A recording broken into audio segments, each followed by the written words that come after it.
Right, today we're talking about metal guitar YouTube channels and creators in despair. I've been following Mike, the music snob, at Become the Night, and Jared Dines, and people of that ilk for quite some time, Steve Terryberry, a load more. And I've noticed recently, just in the last couple of weeks, they've all posted videos about essentially the downfall of metal guitar YouTube. And I thought I'd throw my ring into the hat with a little bit of a short but sweet analysis. So we'll get stuck right into it, and I'm going to tell you why I don't think metal guitar YouTube is actually dead. At least not as dead as it's being made out to be. Now, I don't have a massive following. Anyone can see that straight away when they look down at the bottom of the video, so why listen to me? Well, I'm going to come at this from the audience perspective, because really that's the only place I can come from it. I've been creating for a while, but really, I mean, I've got two channels. One is about 1,200 subscribers or so now, and then I've got this one, which is like the slower bake project.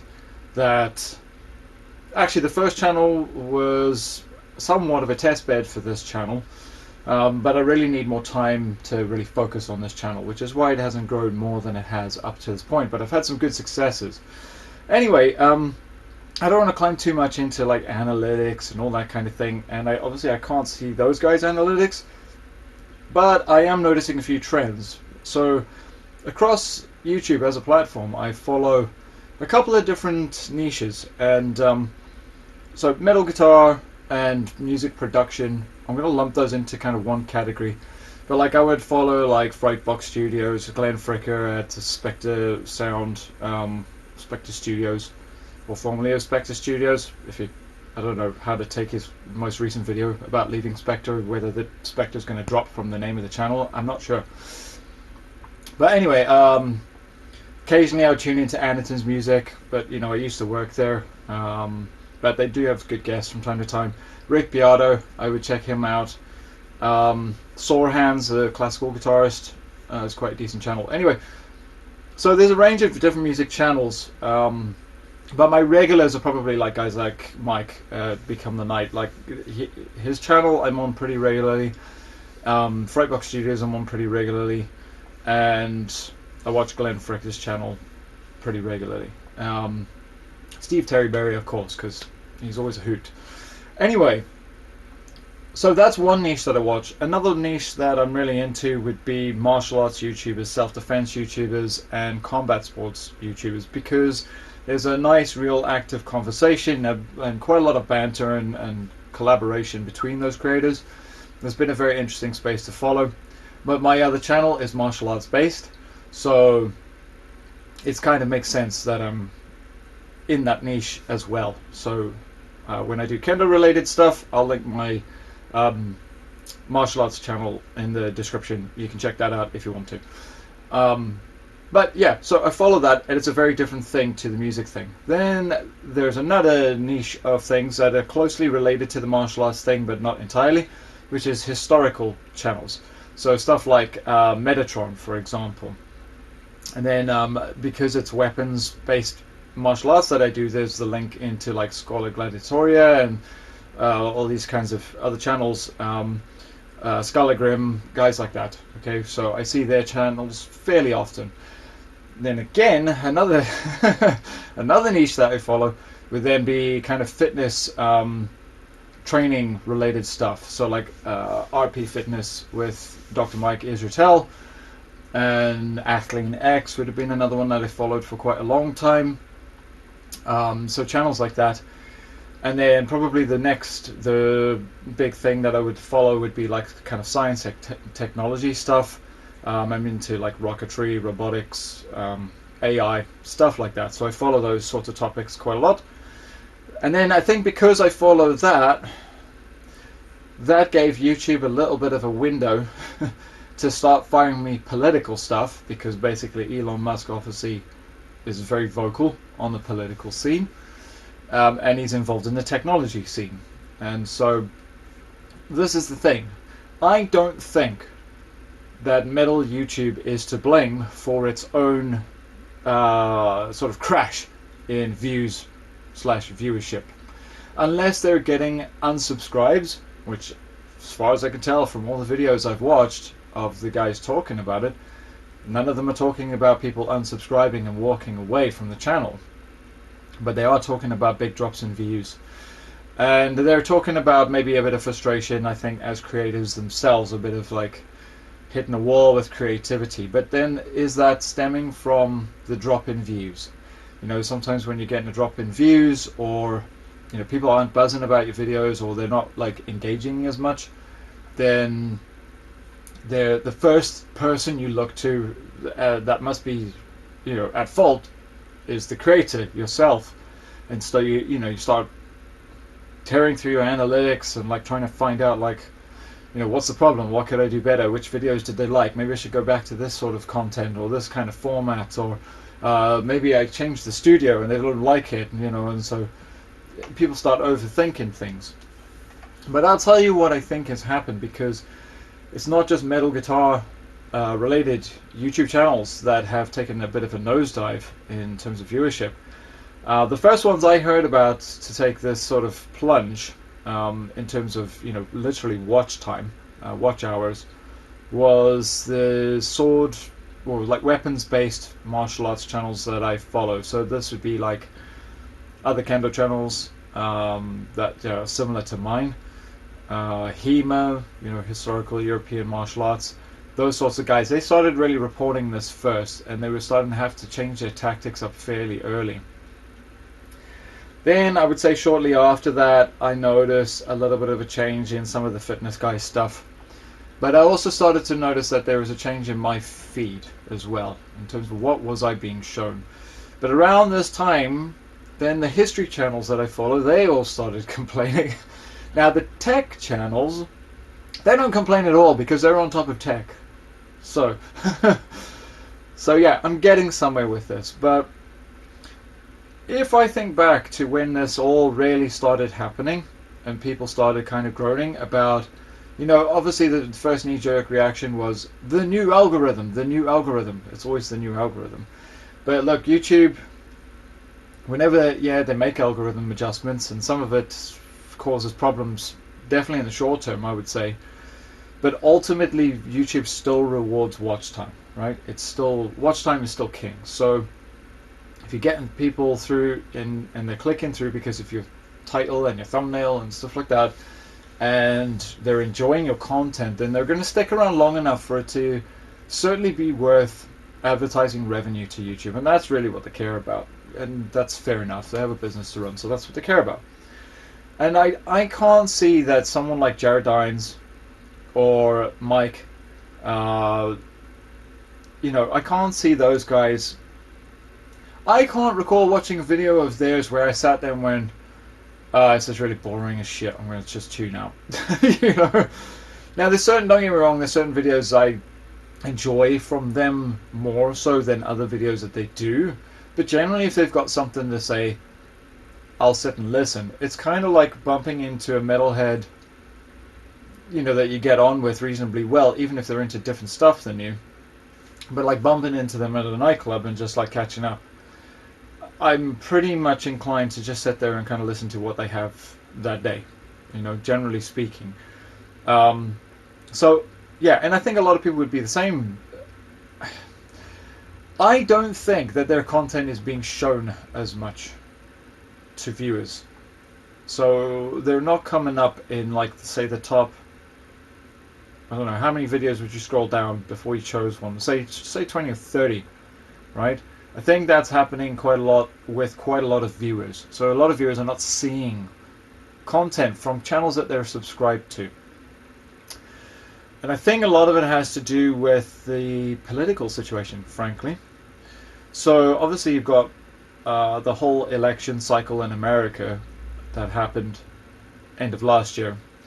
And there was a very dramatic build-up with the attempted assassination of Trump.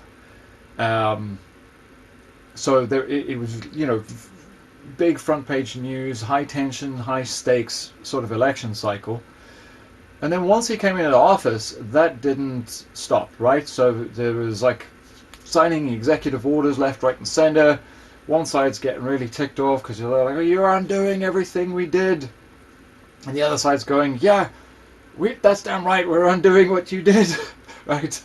So regardless of where you fall on the political divide, everyone can agree that it's been like a big dramatic blow up and shake up, and everything, almost every day there's been some kind of like big headline or big newsworthy topic that's come out of the White House in some way, okay, or people yelling at the White House.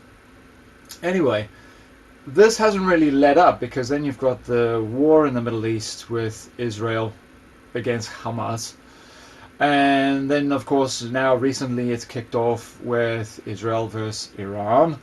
And then Trump has always talked about the nuclear issue with Iran. And so now there's just recently been bombs dropped by the US. Surgical strike though it may be, there's still bombs dropped. But my point is, since like November of last year up until today, literally, there's been this unbroken chain of big bang political events.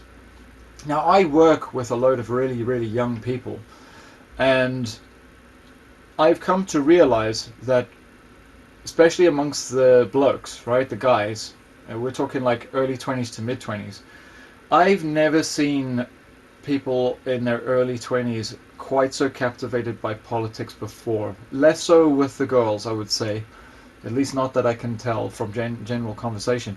But the guys are paying attention to what's going on in the world. Guys seem to care. There's reasons for that. I'm not going to go into that. You can find that on another channel. But I think there's a reason why young men care about what's going on in the world today.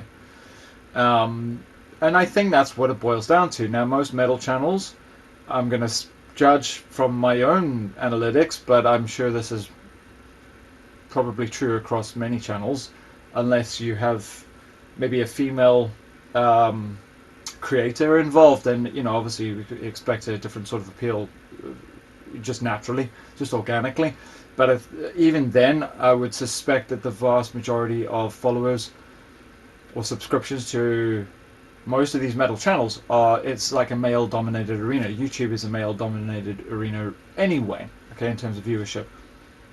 So YouTube, if there's any algorithm update that has made this different, is that YouTube, in terms of recommendations, what it shows you, suggestions, and which notifications it prioritizes, it's a little bit more fickle these days than it was before. So a few years back, it would, I think, really take your subscription list into account and prioritize those, figuring, well, you sub to this channel, you asked to be notified, so those are the notifications you're going to get first. These days, I don't think that's quite how it works. I think you get whatever it is you watched most recently. So whichever video you engaged with longest and kind of spent time with, you'll get flooded with that kind of stuff almost instantaneously. And it's only if you start to scroll past and you basically just close YouTube and then restart it again, and then that feeds the algorithm slightly different information, and sort of shows them that your interest is waning on a topic, and then you'll start to see a more generalized feed where some of the channels you follow suddenly show up again, right? So let me know in the comments if this is something you've noticed, but I'm pretty sure I'm not making it up now because I've been concentrating on it, because as a creator I'm interested in how the mechanics of YouTube suggestions and things like that work. But I don't think that those guys have lost their way or anything like that. Now, that's different from their personal side about how they feel about creating. Totally get that. But in terms of their overall quality and appeal and the general like community vibe of their core audience, having the time to listen to them talk about any given topic for say 10 or 15 minutes, I don't think that's really diminished. I think what's happening is that the world is really swept up in these big events right now, especially young men. I think there's a lot at stake for young men, and young men at the moment are more aware. They've chosen to be more aware because of recent years and how it's been handled with young men in particular.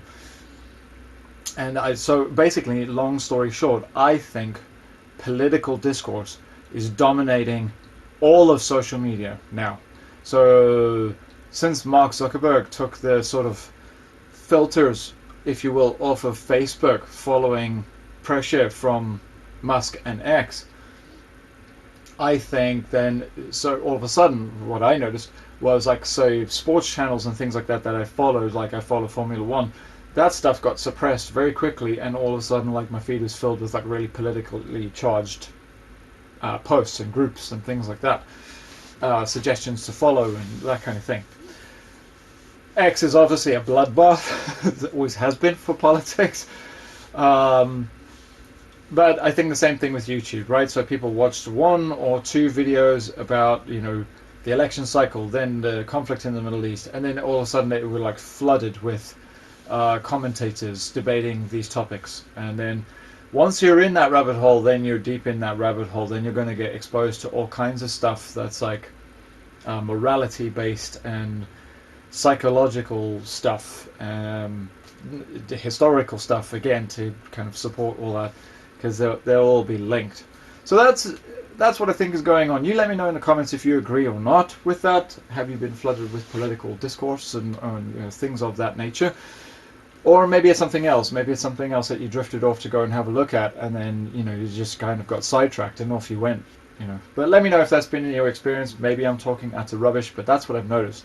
So Mike, if you're listening, Glenn, all those guys, Jared, none of you know me, but I left comments, but none of you know me. But don't despair. I think your channels are fine. Just weather the storm. I think when the political dust sort of settles a little bit, things will come back towards organic creatives, if that makes sense, rather than the kind of big political powerhouse newsroom type channels, if that makes sense. Right, independent as some of them are. That's where I'm going to leave it today. Weird topic, strange one, I know, but there it is. Like I said, let me know if I'm talking utter crap. And until next time, I'll see you later.